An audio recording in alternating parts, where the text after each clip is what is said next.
Chamberlain is warned by Sir Horace not to be complacent with Hitler's undertaking, but the Prime Minister believes he can unite the nations against him if he breaks the agreement.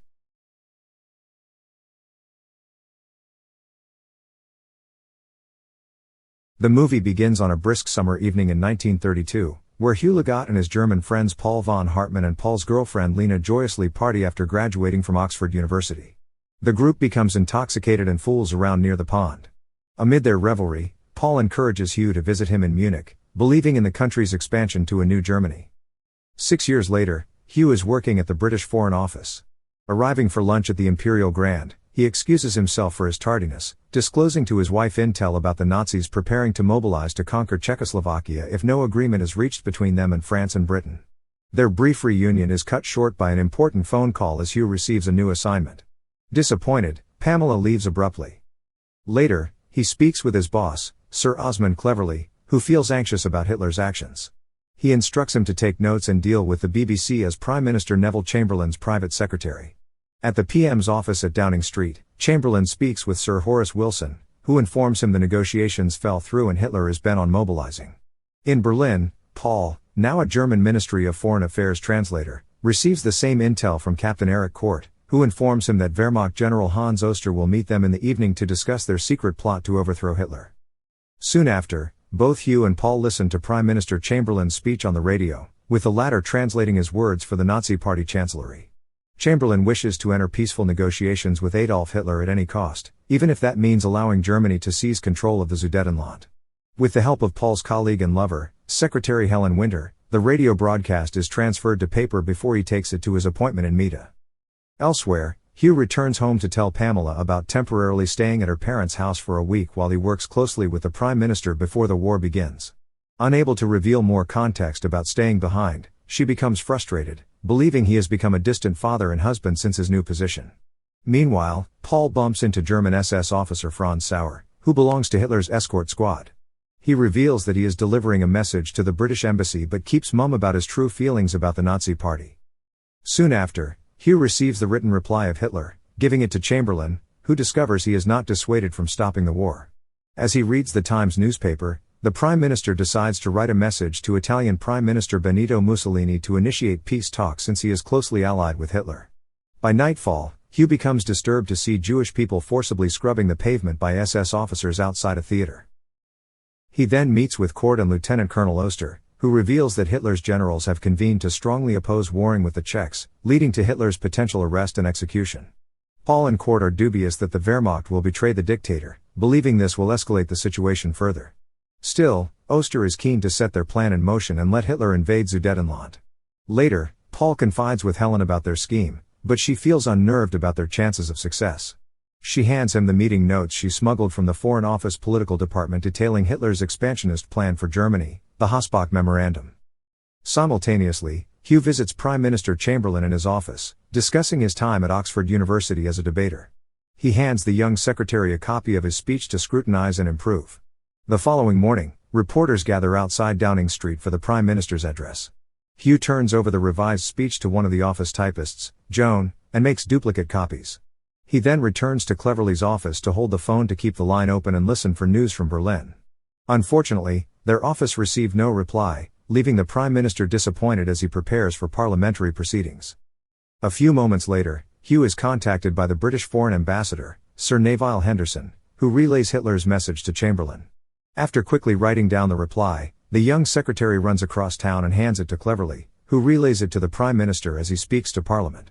Chamberlain becomes relieved reading that Hitler has postponed mobilization and agreed to a conference with him, Mussolini, and French Prime Minister Édouard Daladier. The news is intercepted by Helen, who discloses it to Paul and the officials. With their plan dissolved, Helen urges Paul to reveal possessing Hitler's notes about the German expansion.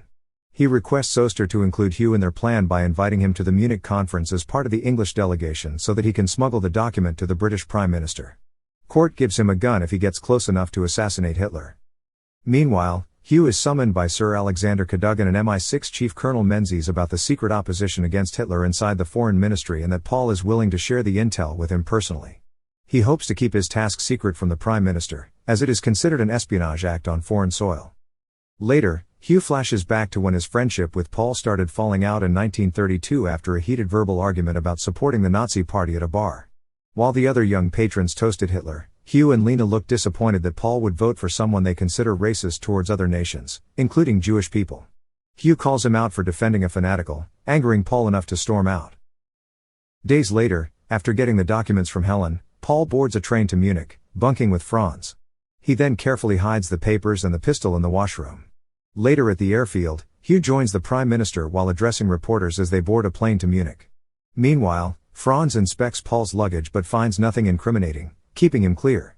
Paul leaves the room to translate the foreign press summary in the Times editorial to Hitler, who chastises him for his education at Oxford.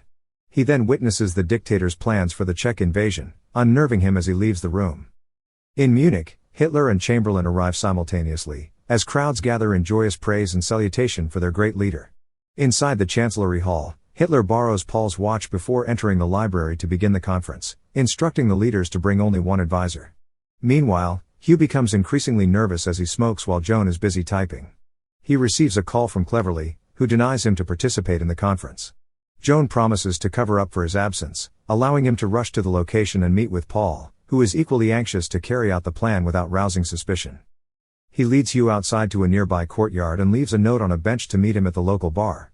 Once there, they try blending in with the bar patrons, ordering drinks while they discuss each other's lives. Paul tells his former friend they are the last hope at stopping Hitler as the pair argue about whether the invasion of Czech must continue. Handing him the documents, he pleads with him to arrange a secret meeting with Chamberlain in the evening, hoping to present the argument to the Prime Minister and convince him not to sign the Munich Agreement. Unbeknownst to them, Franz is watching closely from the opposite table while drinking beer. Later, while Hugh reads the notes, Paul and Helen are informed that an agreement for the immediate handover of the Sudetenland has been reached to be signed after dinner at the banquet hall, where the pair are invited. Meanwhile, Hugh is bared by Sir Horace to talk to Chamberlain in private, delaying the plan. Paul excuses himself from the feast, leaving the room after Hitler returns his watch. The two friends meet in the lobby, arguing about Chamberlain in earshot of Joan, who eavesdrops on their conversation. Fearing they are at the edge of an imminent war, they agree to meet with the British Prime Minister together. After retrieving the documents from Hugh's room, the pair march towards Chamberlain's quarters. Hugh hurriedly tells the Prime Minister about the meeting notes, believing they are evidence of his intent to invade nations for conquest. Chamberlain reluctantly allows Paul to disclose his evidence in a brief meeting. The German translator clarifies that Hitler wants to expand German across Europe, begging him to forego the agreement. Unfortunately, the Prime Minister dismisses his claims, refusing to take action based on vague military plans for a coup d'état. Paul becomes angry, insisting Hitler is turning into a monster that will never stop lying to get what he wants. As he leaves, Chamberlain asks Hugh to dispose of the documents while expressing his disappointment towards the young secretary. However, he disobeys and hides the papers inside the drawer, believing his friend is right about his assumptions. Later, they meet at the hall and apologize to one another. As a backup plan, Hugh promises to bring the documents to London and show them to MI6. Afterward, an announcement is heard to gather everyone in the library for the signing ceremony.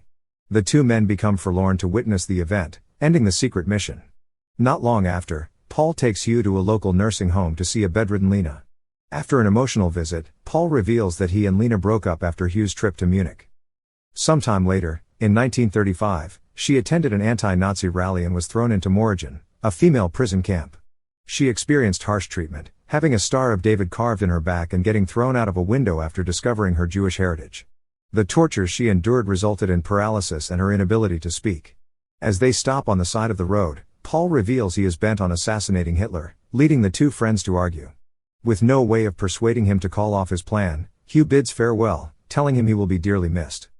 He returns to the Regina Palace Hotel, bumping into Joan, who informs him Chamberlain is looking for him.